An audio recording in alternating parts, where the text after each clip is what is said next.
My name is Susan Boyle. Okay, Susan, where are you from? I am from Blackburn near Bathgate, West Lothian. It's a big town. What's the dream? I'm trying to be a professional singer. It's a sort of collection of, villages. Do you remember that moment when a 47-year-old woman from a tiny Scottish town walked onto a stage and changed the world forever? Susan Boyle became famous overnight. But what happened to her after all the cameras stopped rolling might shock you. From family fights over millions of dollars to a stroke that almost stole her voice, Susan's real story goes way deeper than anyone imagined. Let me take you back to where it all began. Susan Boyle was born on April 1st, 1961, in a small Scottish town called Blackburn. She was the youngest of 9 children in a family that barely had enough money to get by. Her mom was 47 when she had Susan, which was really dangerous back then. Doctors warned that having the baby could hurt both mother and child. But Susan's mom was a strong Catholic woman who refused to give up. Right from birth, Susan faced serious problems. During delivery, her mother got very sick with a condition called preeclampsia. This meant Susan didn't get enough oxygen when she was born. The doctors told her parents that she had brain damage and would never be like other kids. This terrible label followed Susan everywhere she went for almost her entire life. Growing up was like living in a nightmare for young Susan. At school, kids called her mean names like Susie Simple and laughed at her when she had seizures from epilepsy. Teachers didn't help either. Instead of protecting her, they would hit her with a belt almost every day. Can you imagine going to school knowing you get hurt and laughed at? That was Susan's daily reality. Home wasn't safe either. Her father had fought in World War II, and the war had left deep scars on his mind. He came back angry and violent, often taking out his rage on Susan. Even though she was scared of him, Susan later said she still loved her father because she believed he was fighting demons inside his head that he couldn't control. For nearly 50 years, Susan lived believing she was brain damaged and couldn't learn like other people. But in 2012, when she was 51 years old, a doctor told her something that changed everything. She didn't have brain damage at all. Instead, she had something called Asperger's syndrome, which is a form of autism. Even more amazing, her IQ was actually above average. All those years of being called stupid were based on a lie. When Susan was 25, she fell in love for the first time, but her controlling father destroyed that relationship without even telling her. One day, her boyfriend called and her father answered the phone. He told the man that Susan didn't want to talk to him anymore. Soon after, the man married someone else and had children. Susan's heart was completely broken, and she never forgot that pain. While all her brothers and sisters moved away to build their own lives, Susan stayed home to take care of her aging parents. After her father died in the 1990s, she spent years caring for her mother until she passed away at 91 years old. Susan gave up her own dreams and became trapped in a small world, rarely seeing friends or going anywhere. But Susan had a secret talent that would eventually change her life. She could sing like an angel. In 1995, she tried out for a TV show called My Kind of People, but she was so nervous that she shook and couldn't perform well. She didn't make it on TV, and the rejection crushed her spirit. In 1999, Susan recorded a song called Cry Me a River for a charity album. Only 1,000 copies were made, and while the local newspaper said her voice was heartbreaking and beautiful, almost nobody outside her small town ever heard it. That same year, she spent all her savings to make a professional demo tape and sent it to record labels and TV stations across the UK. Not a single person replied. It was like her voice disappeared into thin air. Then came the darkest period of Susan's life. In 2000, her beloved sister Kathleen died suddenly. Kathleen had always been Susan's biggest supporter and cheerleader. When she died, Susan felt like her world completely fell apart. For 2 whole years, she couldn't bring herself to sing. The sadness was so deep that she locked herself away from everyone and everything that reminded her of music. Slowly, in 2002, Susan found her way back to singing, but now her focus was on caring for a frail mother. Bridget was in her late 80s and needed help with everything. Susan cooked, cleaned, and watched over her mother every single day. Their bond was incredibly strong, and Bridget kept encouraging Susan, saying, "You have a gift and you must use it." But caring for her mother kept Susan's world very small. In October 2007, another tragedy hit. Susan's mother, Bridget, died at age 91. For Susan, it felt like the world ended all over again. She fell into such deep sadness that she stopped singing and hardly left her house for almost 2 years. Friends and neighbors became worried because Susan seemed to have lost all hope. She lived alone with just her cat Pebbles for company, keeping her curtains closed and barely speaking to anyone. But before her mother died, Susan had made her a promise. And in 2008, she decided to keep that promise no matter what. She would audition for Britain's Got Talent. At 47 years old, unemployed and having never performed outside her small community, Susan filled out the application and traveled to Glasgow for the audition. She was terrified and doubted herself, but she went anyway because she wanted to honor her mother's memory. What happened next became one of the most incredible moments in television history. On April 11, 2009, Susan walked onto the stage at the Clyde Auditorium wearing a simple gold dress with messy hair. The audience laughed and rolled their eyes. The judges Simon Cowell, Amanda Holden, and Piers Morgan looked at each other with disbelief. When Susan said she wanted to be as famous as singer Elaine Paige, people in the crowd sneered and whispered. Then Susan opened her mouth and sang, "I Dreamed a Dream" from the musical Les Miserables. Everything changed in an instant. The room went completely silent. Simon Cowell's jaw dropped open. Amanda Holden stared in amazement. Within seconds, the judges went from thinking she was a joke to being absolutely stunned by her incredible voice.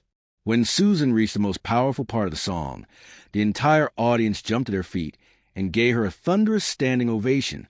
Simon later said he had never been so shocked in all his years on the show. That performance didn't just wow the people in the theater. It became a worldwide sensation. By the next morning, video clips of Susan's audition were spreading across the internet like wildfire. Within 1 week, more than 25 million people had watched it on YouTube. In just 9 days, that number exploded past 100 million views. News outlets like CNN, BBC, and the New York Times all reported on her story. Susan Boyle's voice had touched people in every corner of the world. After her song ended, Judge Amanda Holden spoke words that echoed around the globe. "I honestly think that we were all being very cynical, and I think that's the biggest wake-up call ever." Those words became part of Susan's legend, reminding everyone that talent has no age limit, and you should never judge people by how they look. Susan's life changed completely overnight. Celebrities like Demi Moore and Ashton Kutcher tweeted about her. By April 13th, she was the #1 trending topic on Twitter worldwide. Her video was being viewed at a rate of 1.5 million times every single hour. She appeared on major news shows and was invited to Oprah Winfrey's famous talk show. Reporters from more than 50 countries wanted to interview her. Even her little church in Blackburn, Scotland, became a tourist destination. People traveled from as far away as Japan just to see where she used to sing. In just a few days, Susan went from being completely unknown to becoming a global superstar. Susan returned for the semifinals on May 24th, 2009, singing Memory from the musical Cats. The pressure was enormous because she was the last performer of the night, which made the waiting even harder. But when she started singing, the magic happened again. The audience cheered wildly, and Amanda Holden called her performance absolutely spellbinding. Susan received more votes than any other act that night, proving her first audition wasn't just lucky. Before the final on May 30th, 2009, Susan was the clear favorite to win. Betting companies offered odds as short as 1.66, meaning almost everyone believed she would win. About 75% of all bets were placed on her. Her audition video had been watched nearly 200 million times by then. In Blackburn, pubs and community centers held watch parties, and the show was streamed live online for the first time ever because of the huge demand. But when the final votes were counted, the results shocked the entire nation. Out of over 17.3 million people watching, only 20.2% voted for Susan. A street dance group called Diversity won with 24.9% of the vote. The surprise was felt around the world. Even in faraway countries like Azerbaijan, people were talking about Susan's unexpected loss. Susan handled the defeat with incredible grace, congratulating diversity on live television and saying, "The best people won." They're very entertaining. Lads, I wish you all the best. But many viewers couldn't believe what had happened.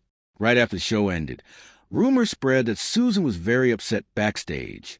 Some reports claimed she ran down the halls shouting, "I hate this show. I hate it," and threw water at a floor manager.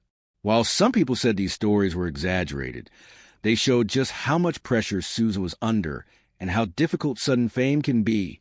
On June 1st, 2009, shocking news broke across the UK.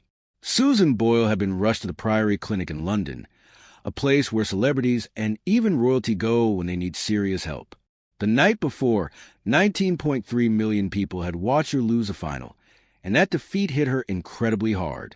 She had broken down in tears, shouted at producers, and thrown a glass at hotel staff before fainting completely. Paramedics came and took her to hospital, saying she was suffering from exhaustion and an emotional breakdown. The media went crazy with the story, with newspapers filling their front pages and calling a warning about the dangers of overnight fame. The press coverage became so intense and cruel that even rival journalists called it inhumane.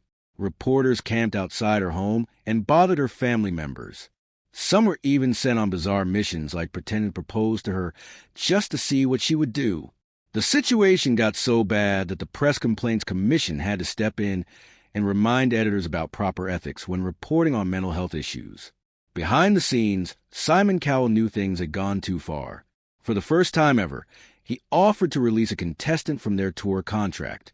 He told Susan's family he would tear up the deal if that's what she wanted, saying, "No one's going to force her into the recording studio. I'll do whatever Susan wants." In the world of reality TV, this was completely unheard of. Everyone expected Susan to stay in the clinic for weeks or even months. But just 3 days later, on June 4th, 2009, she shocked everyone by leaving and announcing she would join the Britain's Got Talent tour after all. She later talked about how scared and alone she felt in the clinic, with no phone calls or TV. For 2 days, she doubted everything about herself. But in the end, she realized she was just exhausted and needed rest. Susan didn't just come back. She absolutely amazed everyone. She performed at 20 out of the 24 tour dates, singing in cities like Aberdeen, Edinburgh, Dublin, Sheffield, and Birmingham. Crowds gave her standing ovations everywhere she went, and reporters said she looked like a seasoned professional performer. When Susan released her first album, I Dreamed a Dream, on November 23, 2009, nobody in the music world was prepared for what happened next. In just 1 week, she sold an incredible 411,820 copies in the UK, breaking the record previously held by Leona Lewis. In the United States, she sold 701,000 copies in her first week, making it the biggest debut by a solo female artist since record tracking began in 1991. Globally, the album crossed 2 million copies in its first week. By the end of 2009, Susan had sold over 10 million copies worldwide, more than superstars like Eminem, Rihanna, or Lady Gaga managed that entire year. Amazon named it the most pre-ordered album in their company's history, and some stores couldn't even keep it on their shelves. What made this success even more incredible was that just months before, Susan had been an unknown volunteer from a Scottish church living on disability benefits. Her rise showed that real talent could break every rule the music industry believed in. Susan's success didn't stop with just one album. In less than 2 years, she became the first woman in UK history to have 3 consecutive albums debut at number 1. I Dreamed a Dream in 2009, The Gift in 2010, and Someone to Watch Over Me in 2011 all shot straight to the top of the charts. Only legendary groups like the Beatles and the Rolling Stones had ever done anything like it before. The money that followed was staggering. In her first year alone, Susan earned $5 million, which would be about $8.5 million in today's money. Before all this happened, she lived in government housing and survived on disability benefits. By the end of 2009, her debut album alone had brought in over $9.5 million in sales, and her net worth soon reached between $35 million and $40 million. In 2012, Susan had what felt like the peak moment of her entire career.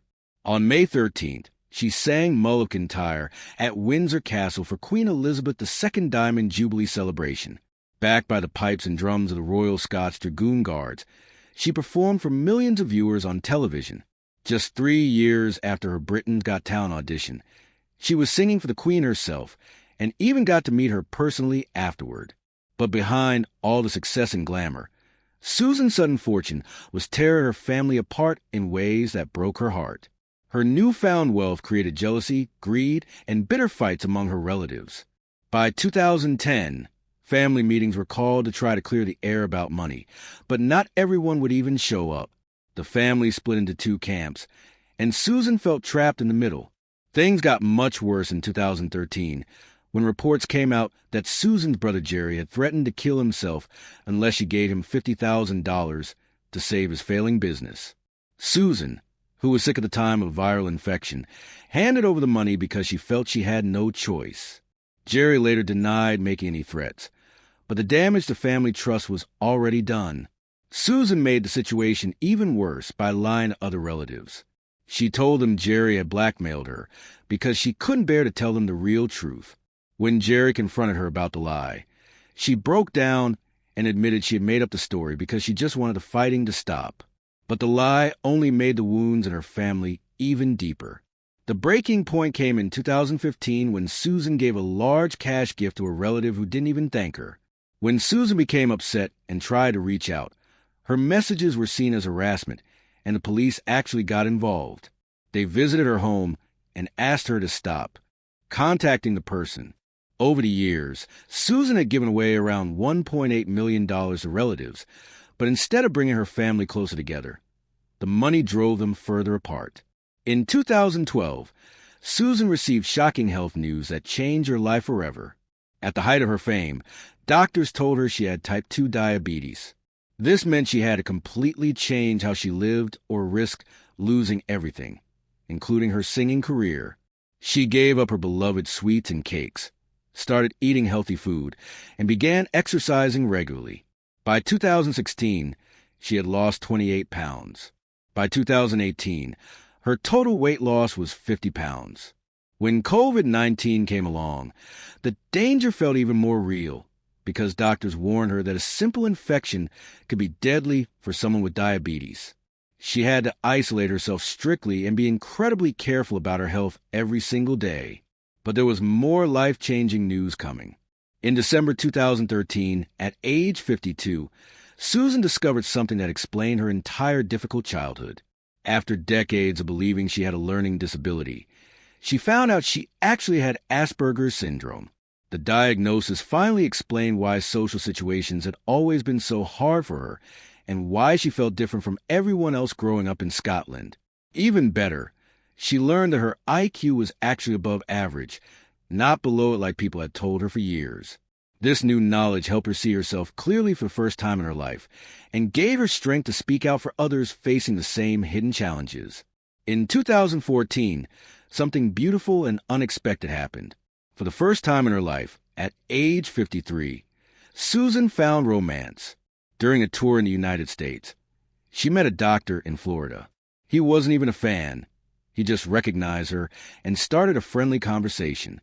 They had lunch the next day, and Susan said he was a perfect gentleman who paid for the meal and gave her a sweet kiss on the cheek. That simple date meant everything to Susan, who had once admitted she had never even been kissed before. Her team had actually panicked when she went missing for a few hours, afraid she had been kidnapped. But she was safe and happy, discovering that it's never too late for new experiences, even after years of loneliness. Despite earning over $22 million through her records and tours, Susan never changed her simple lifestyle. She continued living in the same modest house where she grew up, which she had bought for $65,000. Later, she purchased a house next door for $111,000 to have more space, but her spending stayed small and careful. She allowed herself just $300 to $500 per week for expenses, shopped for groceries herself, and avoided luxury items. Her biggest treats were a fur coat, a piano, and a bicycle she barely used. She said money was like water in a desert. It could run out if you weren't careful. She focused on safe investments like property rather than wild spending, which kept her secure and close to her roots. Then, in April 2022, tragedy struck again. Susan suffered a stroke that almost stole away the very thing that made her famous, her beautiful voice. The stroke left her weak and struggling to speak clearly. For over a year, she fought every single day to recover, determined to sing again no matter what it took. Her recovery wasn't quick or easy. For almost 3 years, Susan worked harder than she ever had in her life. She did daily speech therapy, practiced for hours every day, and did exercises to retrain her voice and rebuild strength on her left side. Coaches who would help opera singers and Broadway stars work with her, and she kept a journal of every small victory. The day she could hold a note for 10 seconds, the day she sang a complete verse. By early 2025, after more than 1,000 hours of incredibly hard work, she had gotten back 90% of her voice. Doctors called it nothing short of a miracle. Her determination and refusal to give up had paid off in the most amazing way. On June 4th, 2023, Susan made one of the most emotional comebacks in entertainment history. She returned to the stage of Britain's Got Talent to sing "I Dreamed a Dream," the same song that had made her famous 14 years earlier. The crowd stood up immediately, and many people were crying. Simon Cowell called it the most moving performance he had ever seen on the show. Susan had done what seemed completely impossible. She had proved that strength, hope, and determination can bring you back from even the darkest places life can take you. Her recovery showed the world that giving up is never an option when you have something you love and believe in. Then, on her 64th birthday in April 2025, Susan returned to social media after 2 years of silence. She posted a simple but powerful message. "I'm back. Definitely back. Thank you for waiting. New music, new dreams, new beginnings." The post received 500,000 likes and 50,000 comments from fans around the world who have been waiting and hoping for this moment. She shared exciting news about upcoming projects, including a documentary about her journey, a charity single, and live shows. She also shared glimpses of her recovery process, showing her first vocal exercises and joyful reunions with her team. It wasn't just a return, it was a promise that Susan Boyle was not done inspiring the world. Susan Boyle's story is so much more than just a feel-good tale about someone who got famous on a talent show. It's a story about never giving up on your dreams, no matter how old you are or how many people tell you that you can't do something. It's about finding strength you never knew you had when life knocks you down again and again. From a bullied child who was told she was brain damaged, to a woman who gave up everything to care for her family, to a global superstar who lost and found her voice again after a devastating stroke. Susan's journey shows us that it's never too late to change your life and chase your dreams. Her story teaches us that real talent doesn't care about age, appearance, or where you come from. It shows us that family can be complicated and that money doesn't solve all problems. Most importantly, it proves that with enough determination and heart, you can overcome almost anything life throws at you. Today, Susan Boyle continues to inspire millions of people around the world. Her voice may have changed since that first audition in 2009, but her spirit and determination are stronger than ever. She's planning new music, new performances, and new ways to touch people's hearts with her incredible gift. If Susan Boyle's amazing story moved you and inspired you like it did me, please hit that like button to show your support. Share this video with someone who needs to hear that it's never too late to chase their dreams. And don't forget to subscribe to our channel for more incredible true stories about people who refuse to give up. Susan's journey reminds us all that sometimes the most beautiful voices come from the most unexpected places, and that's a message the world needs to hear now more than ever.